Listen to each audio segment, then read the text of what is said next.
Hello friends, welcome to my another blog. আমি অনেক দিন পর, প্রায় বছর পর হয়তো কোনো ব্লগ নিয়ে এসেছি।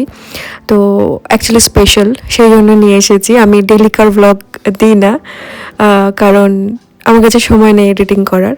তো আমরা এক জায়গায় যাচ্ছি, তো ক্যাপশনে নিশ্চয়ই বুঝেই গেছো দেখে যে কোথায় যাচ্ছি। তো আমরা ফার্স্ট টাইম ইন্টারন্যাশনাল ট্রিপে যাচ্ছি। তো দিনটা ছিল 15 ডিসেম্বর 2025। তো আমরা ট্রেনে করে কলকাতা যাচ্ছি। তো আমরা ট্রেনে উঠে গেছি। নেক্সট সামনে স্টেশন থেকে সুস্মিতারা উঠবে, আমার হাজব্যান্ড ওয়েট করছে। তো দেখো চলে এসছে ওরাও। এবার আমরা একসাথে যাব। চলো সব কিছু তোমাদের সাথে শেয়ার করবো। আমরা সবাই এখন জার্নি স্টার্ট করলাম। পুরো এক্সাইটেড না Priyanka?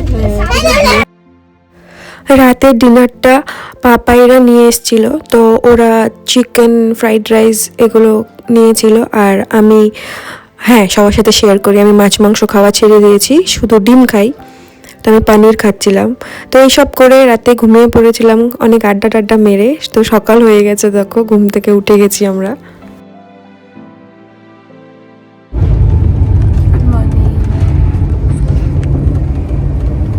Aarush, good morning. Good morning. আমরা চলে আসছি কলকাতা। আর অল্প।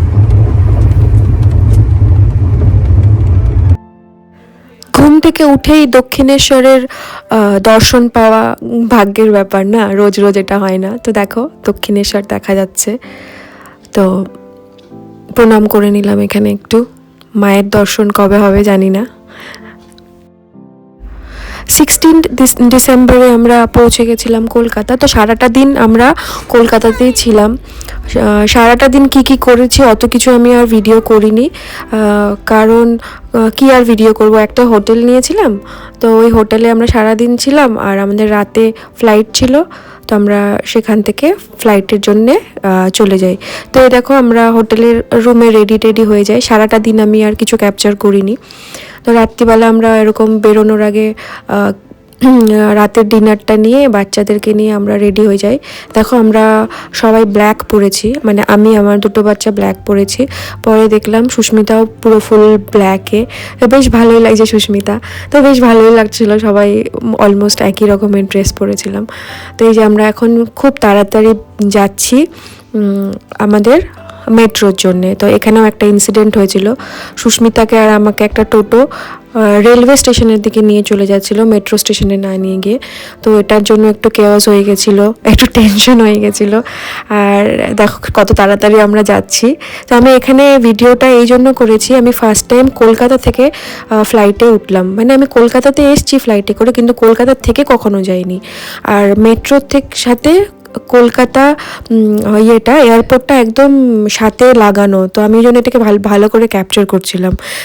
আমার জন্য এটা ফার্স্ট টাইম ছিল। তো এখানে এসে সুদীপ্তা দিদের সাথেও দেখা হয়ে গেছে। সুদীপ্তা দিরা 14th বেরিয়েছিল, ওরা নিজেদের পার্সোনাল গাড়ি নিয়ে বেরিয়েছিল।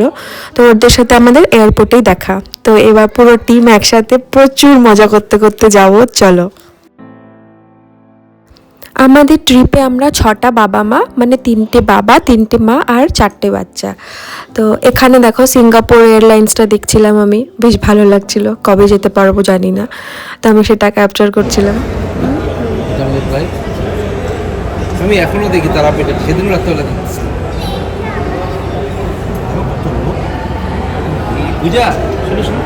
আমরা এখন বোর্ডিং এর জন্য ওয়েট করছি, হাফ অ্যান আওয়ার আছে। পাপা কত এক্সাইটেড ব্যাংকক যাওয়ার জন্য? পুরো এক্সাইটেড ব্যাংকক যাওয়ার জন্য। ভয় পায়। কই তোমার বউ? আমার বউ এদিকে চলে গেছে। চলো। সুস্মিতার একটা প্রবলেম আছে ভমিটিংয়ে, সেই জন্যে পাপাই বলছিল, বাট ফর্চুনেটলি কিছুই হয়নি, ও আরামসে গেছিলো। আমাদের ফ্লাইটের টাইমিং ছিল ইন্ডিয়া থেকে 12টা 30-এ। তো সেই মতন আমরা ফ্লাইটে উঠে সব বাচ্চারা ঘুমিয়ে পড়ে। এবার দেখো এটা ব্যাংককে পৌঁছে গেছি। এবার এখানে এসে একটা জিনিস হয়েছে, আমার ফোনের আর আমার স্মার্ট ওয়াচের টাইম চেঞ্জ হয়ে গেল। ওখানে গিয়ে পৌঁছলাম যখন, তখন বাজে 4টা। অ্যাকচুয়ালি টাইম লাগে 2 ঘন্টা, তাহলে সেই মতন আমাদের 2:30টায় পৌঁছে যাওয়া দরকার। বাট ওখানের টাইমিং ছিল তখন 4টে, তো টাইমটা অটোমেটিক্যালি চেঞ্জ হয়ে গেছিলো, বাচ্চারা ঘুমিয়ে পড়েছিল। আমরা ব্যাংকক পৌঁছে গেছি। Welcome to Bangkok. হাই বলো।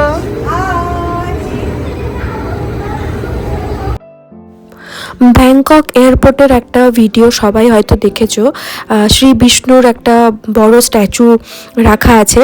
তো আমি ভিডিওটা অন করে যাচ্ছিলাম যাতে ওই স্ট্যাচুটা সামনে যখনই পড়বে আমার ভিডিওতে চলে আসবে, বাট আমি জানতাম না, আমরা পেছন দিয়ে আর কি বের হচ্ছিলাম, আমার ফ্রন্টে ছিল ওটা। তো যাই হোক, আমরা যখন ব্যাংকক পৌঁছেছিলাম তখন আমি ক্যাপচার করতে পারিনি, বাট খুব সুন্দর করে আমি ভিডিও করে রেখেছি। যখন আমরা ওখান থেকে রিটার্ন এসেছি সেই টাইমে ওই স্ট্যাচুটা আমি পেয়েছি, তোমাদের সাথে শেয়ার করব, তার জন্যে আমার ভ্লগগুলোকে ফলো করতে হবে। তো এটা হচ্ছে ব্যাংকক এয়ারপোর্ট। তো এয়ারপোর্টে এসে আমরা ঘুমিয়ে পড়েছিলাম, কারণ বাসের জন্য আমরা ওয়েট করছিলাম, বাসের টিকিট কেটে আমরা বসেছিলাম। তো বাসের একটা টাইমিং ছিল, তো সেই টাইমটাতে আমরা ঘুমিয়ে গেছিলাম। তো দেখো এখানে পার্কিংটা কত সুন্দর, মানে আমি দেখো পার্কিংগুলো ক্যাপচার করেছি, এখানে গাড়ি পার্কিংয়ের ইয়েটা খুব সুন্দর। তারপর দেখো বাসে উঠে গেছি আমরা, বাসে উঠে পাপাই এখানে সিটগুলো অ্যারেঞ্জ করছে। অ্যাকচুয়ালি ওদেরকে বোঝানোটা একটু টাফ ব্যাপার আছে, বেসিক্যালি তোমার হোটেল ছাড়া এরা ইংলিশটা ভালো করে বোঝে না, সেটা একটা বড় প্রবলেম। বাসে উঠে আমরা মোটামুটি সবাই ঘুমিয়ে পড়েছিলাম, কারণ প্রচুর টায়ার্ড ছিলাম, সারা রাত্রি তো সেরকম ঘুম হয়নি। তারপর এয়ারপোর্টে এসেও আমাদেরকে বাসের জন্য ওয়েট করতে হচ্ছিলো, সেই সময়ও ঘুমিয়ে পড়েছিলাম। তো ঘুমোতে ঘুমোতে সকাল হয়ে গেছিলো, তারপর এরকম একটা ভিউ। তো এই টাইমে আমরা ঘুমোচ্ছিলাম, পাপাই এই ভিডিওটা করেছে, তো পরে আমাকে পাপাই এই ভিডিওটা দিয়েছে, তার জন্য থ্যাংক ইউ। দেখো কি সুন্দর। অ্যাকচুয়ালি ব্যাংকক শহরটা তো শহরের মতনই হবে বলো, আর ঘুরতে গেলে পারে আশেপাশে কিছুটা ডিস্টেন্সের পরে পরেই সুন্দর সুন্দর ঘুরতে যাওয়ার জায়গা, কিন্তু ব্যাংকক শহরটা নর্মাল একটা শহরের মতনই, এমন কিছু না যে আলাদা কিছু না, নর্মাল আমাদের যেমন শহর আমরা দেখতে পাই সেরকমই একটা শহর। যাই হোক, বেশ ভালো শহর। প্রথম কথা হচ্ছে ভীষণ পরিষ্কার শহর, রাস্তাঘাট বলো, হোটেল বলো, যে কোনো জায়গা ভীষণ পরিষ্কার, যেটা আমার খুব ভালো লেগেছে।